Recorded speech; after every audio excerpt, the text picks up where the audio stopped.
The transcript is in English. Narration: exploring financial illusions through a young entrepreneur's risky car detailing venture. This kid started a car detailing business, and the kid is losing like $5,000 a month in his car detailing business because he's got rent. Let's say he borrowed money to buy the machines for the car detailing and yada, yada, yada. You know, he's got workers and he's got no clients, or at least his clients are paying him just like 25 cents an hour, and he has to pay his workers like $20 an hour, right?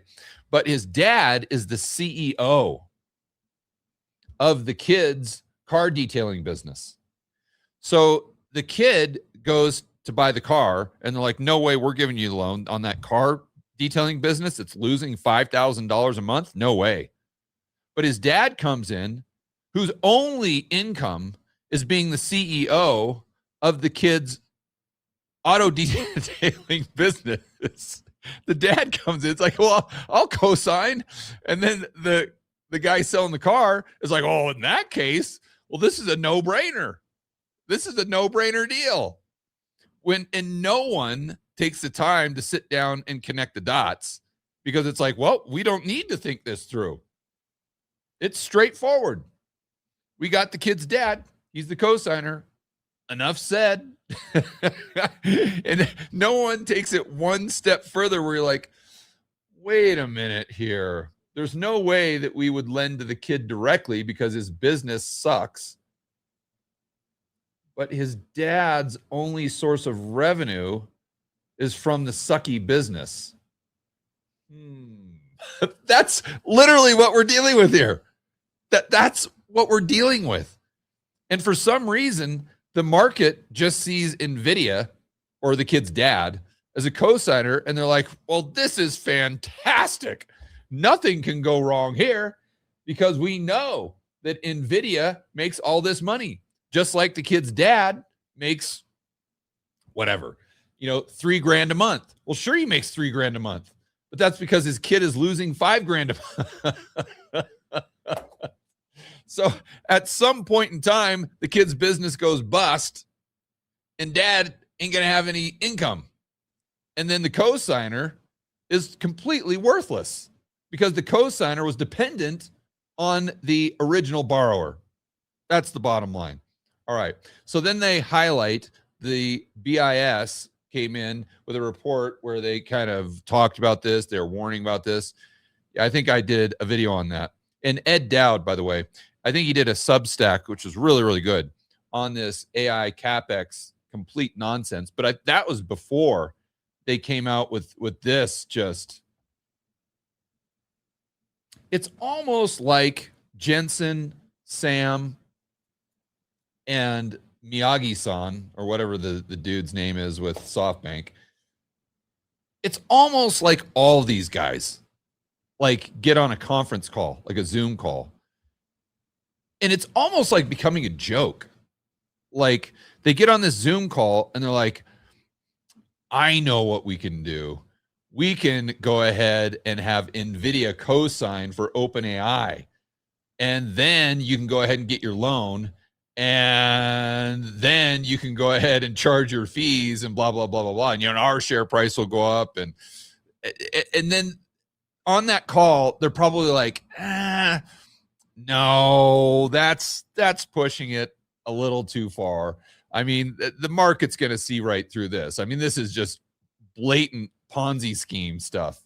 I mean, we're getting to the point now where we're just, we're explicitly duping the public. This is a ruse that they're going to see through.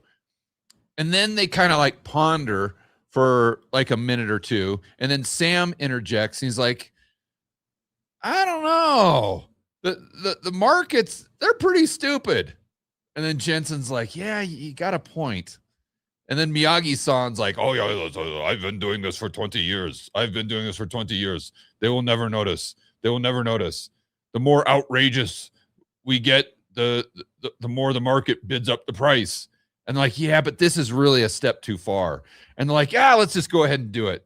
Because even if we do tank the market, even if the whole thing collapses, I mean, Who cares? We're rich.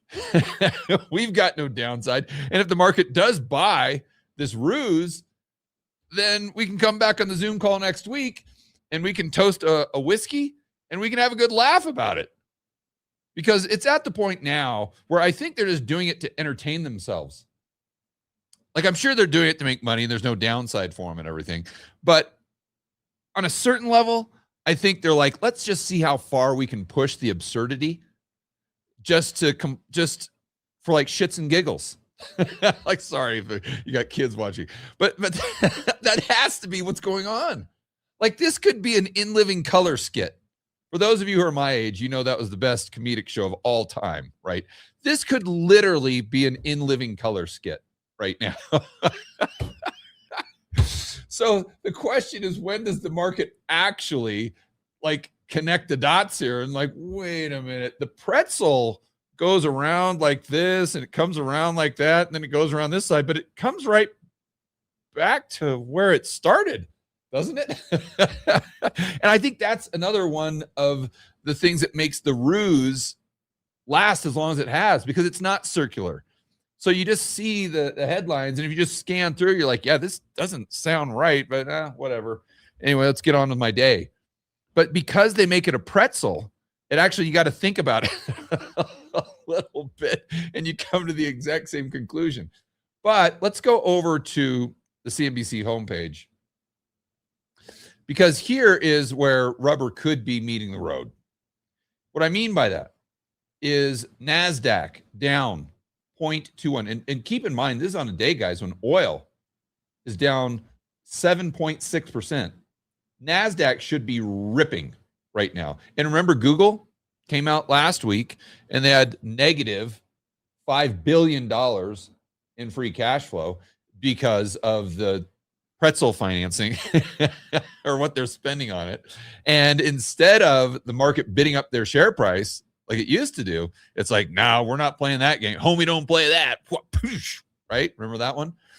That's basically what the market did to Google. And it was down like 8, 9, 10% on the day. And I think a lot of the high flyers, tech names, report earnings this week. So we'll have to see. But the point there is oil way, way down. You would expect NASDAQ to completely rip on this. And it's down. It was at the beginning of the day, by the way. It's down now 0.23%. But look at the Dow. Up 0.36%. If you guys watch my videos, you know a couple weeks ago, I talked about that very powerful indicator that goes all the way back to 1971, where you see the divergence between the Dow and the NASDAQ. If you guys, let's see, I've got it right here. Join for free at rebelcapitalist.com. Subscribe on Substack. Just click the link below.